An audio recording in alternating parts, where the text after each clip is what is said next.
I'd like to learn with you today an issue which I find to be one of the most important, most fundamental issues that we find in life today. I call it elusive happiness. And just so you know, this is going to be a several-part class, a several-part lesson, and therefore, if you are depressed by today's class, I hope that you hang in there and you can hold out until the second class, which will give us better footing so that we know how to achieve, God willing, this elusive thing called happiness. You know, the 10 Commandments we're all familiar with.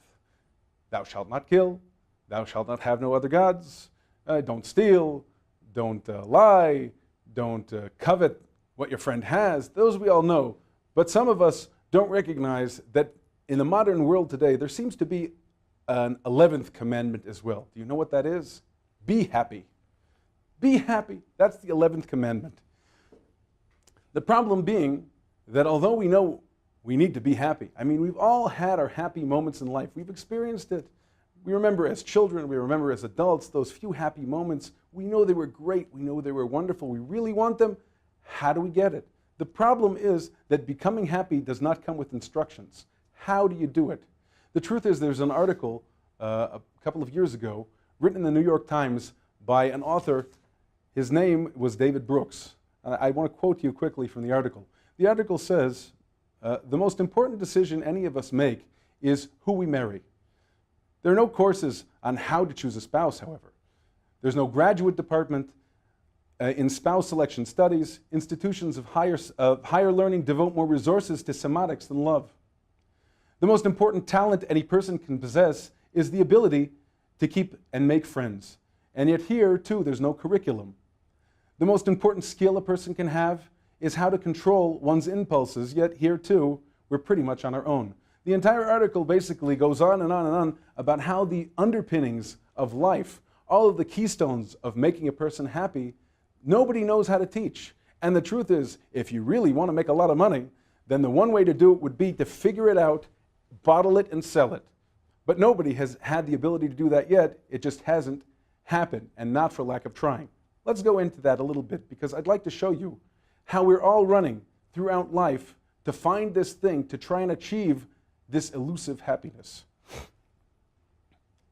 When we're children, and when we all look back on our childhood days, we all know that children have the best life. We all say, the saying goes, we look back fondly on our childhood days. All those days, not a care in the world. We had, most of us, thank God, loving families. We had brothers and sisters we got along with. We had wonderful times. We had no responsibilities. We had no understanding. And as the saying goes, ignorance is bliss. That was when we were children. Then we become young adults. And we all know that young adults, if you ask their parents, what is it that they want for their children in life? Well, they all say, if we would sum it up, I want my child to be happy. But what's the problem? The problem is that all the children that they want to be happy, they don't tell them how to do it. We see the children going around and doing all sorts of crazy, meshuggah things. And what is really the issues behind it?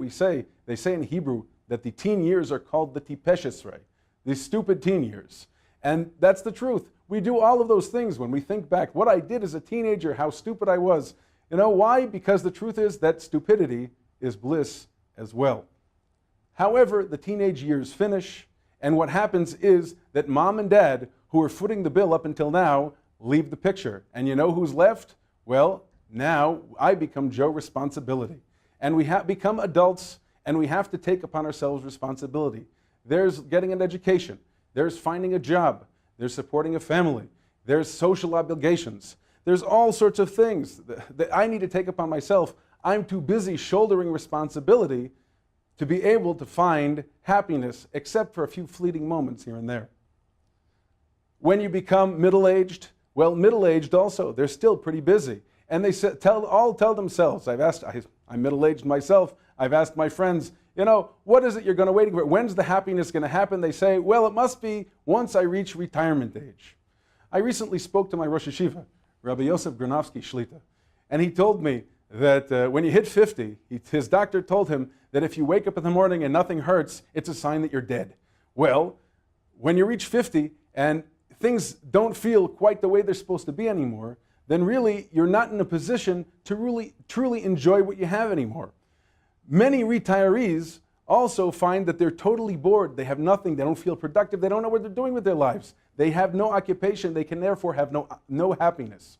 So we find that throughout life, it seems to be that happiness eludes us.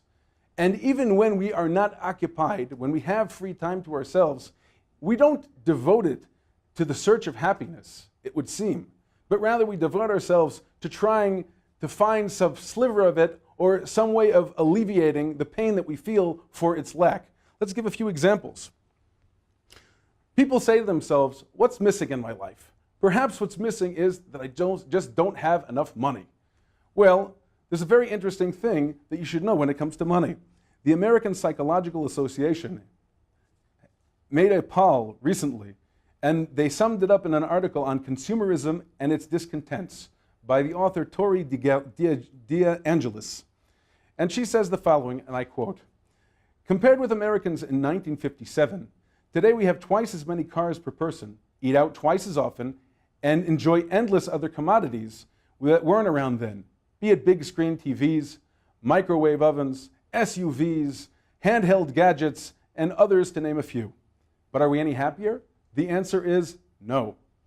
Compared with their grandparents, today's young adults have grown up with much more affluence, slightly less happiness, and much greater risk of depression and assorted social pathology," notes Hope College psychologist David G. Myers, PhD.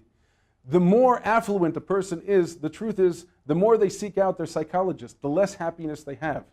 So the truth is, if you take a good look at the world today, the people with the money, they're not the people with the happiness. So maybe you would say, okay, money doesn't bring happiness. Money just brings with it boredom, perhaps. And as our sages say in Tractate Ketubos, if a person is bored, he goes and he does things which he shouldn't. So maybe what you don't need is money. Maybe you need no money. Maybe it's better to live off without money. However, for all the people that I have, and I have several friends who are really struggling financially, if you would ask them, are you enjoying life because you don't have money? The answer that they'll give you is a resounding no. If they could only have more money, it would make their life easier, and then they'd be able to achieve happiness. So it's not the money or the lack of the money which is going to give us the happiness. That seems clear. So what is it? Maybe we need relaxation. Well, we all know that today's world, the modern world, has come up with so many different types of ways of relaxing, right? We have television and movies, we have the video games, we have the internet, all these distractions which we can apply to our daily lives in order to let us rest and relax. But you know, after a while you sit in front of these things and you feel that's just not it. How much television can you watch? How many video games can you play? You feel the seconds ticking away, and you say to yourself, this isn't the answer. So maybe people say to themselves, maybe I'm lacking excitement in my life. So what do? They have the amusement parks, they have bungee jumping, they have hang gliding, they have parachuting, they have all sorts of things, distractions which involve excitement. But again, at the end of the day, how much adrenaline can your system pump into your body before the effects start becoming felt? How much can you stand of all this excitement until, lo aleinu, a person's heart would give out? So apparently it's not the excitement which is lacking in our life which is going to lead us to happiness. What else is there? So we say to ourselves, perhaps it's not an experience, it's an ingredient that's missing. So what do? We go, we look, try fine food. We all know the connoisseurs, there's fine wine, there's good foods, gourmet foods. You go and you experience and you eat it and you enjoy it, and after a while your stomach gets full, and after a little while after that you get sick to your stomach, and we all know what follows after eating a little bit more food. You just can't hack it. It's not enjoyable, it's not pleasurable. Just a little bit is good, but too much and happiness is not there. So we look for it elsewhere. We look in all sorts of things, be it tobacco, be it alcohol, be it drugs, chas v'shalom, the people that use the drugs and totally destroy their bodies. You know, they think that if I use it, I can achieve happiness. And chemically, for a short while, they do. I heard it said that if a person why do people become addicted to heroin, for example? It's because the first time they use it, it was such a tremendous pleasure that the second and the third and the millionth time is always trying to reach that first time again, but they never, ever make it anymore. Because the substance, once used, loses its specialness, it becomes lacking. It doesn't have the luster that it once had. But you know what? So people say, maybe it's not that. They look for it in loose relationships.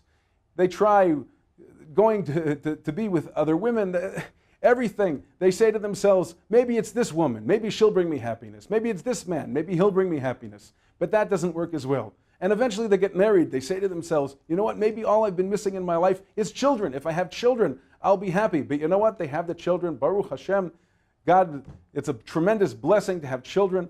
And a person has children, but all of a sudden there's responsibilities. There's parent-teacher meetings. You have to wake up in the middle of the night. You have to change the diapers. You have to take care of them. They're needy. The happiness is not always there. And you know what? Then what happens when they grow up? They leave you. And sometimes they remember to call and say, hi, Mom and Dad, how you doing? But at the end of the day, the children are there for a short period of time. They leave the house, and that's the end of it. The happiness that goes out the door with them. So is that it? Is that what we've been looking for? Is that the happiness that we're supposed to have? So what do people do? We mentioned the alcohol and the drugs. People tend to say, you know what? Maybe I'll try and go back to yesteryear. I'll go back to my teenage years or my children's years. I'll use them to such an extent that I no longer have sense anymore. I'll just dull my senses and forget about it, because once again, dulled senses, we said stupidity is equal to bliss. So what happens is we're always looking, throughout our entire lives, we're looking for this elusive thing called happiness. And unfortunately, some people, they give up the ghost. Some people say, it's not there. Maybe it's just an illusion. Maybe my entire life I experienced just a chemical sensation, and that's all it is. Is all there is to life just chemical sensations one after the other? And God forbid, lo aleinu, we find that many people decide that it's not worth it to live that life just for a few moments, a few instances where I'm going to have pleasure in life, where I'm going to have that happiness. Because the feeling is so fleeting. If it's only chemical, if that's all there is, then they say to themselves, it's not worth it. The World Health Organization, right, is quoted, if you can look it up on Wikipedia, under suicide, tells us that the suicide rate is going up and up and up every single year. As of today, about every 40 seconds, there is a suicide in the world. About 1 million people a year.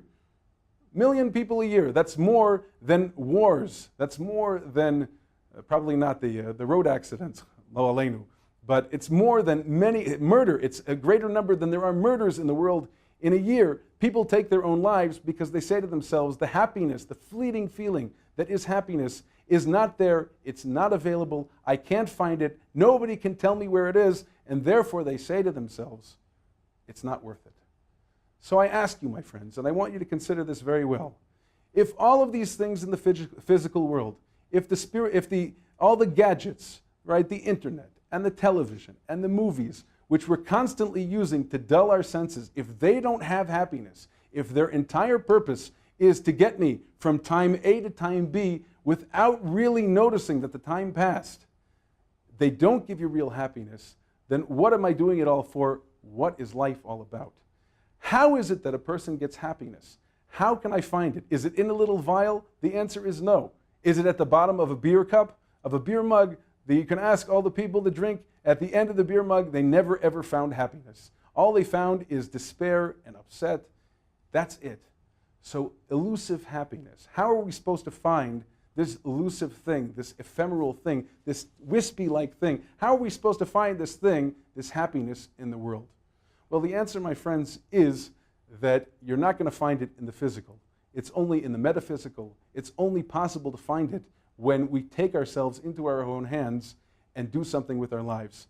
The truth is that I would like to end on this note, because in the second lesson, I would like to speak about how it is that a person can get on the road, can start sensing and understanding what it is that leads us to happiness, how it is that we're supposed to find happiness in our lives. Because the truth, my friends, is that our holy Torah, the Torah which we received at Mount Sinai from the mouth of God and was passed down through the generations, through our holy sages, is in possession of the answer, of the mechanism of how you can achieve happiness in life. And it begins with a journey which we'll experience next. Thank you very much.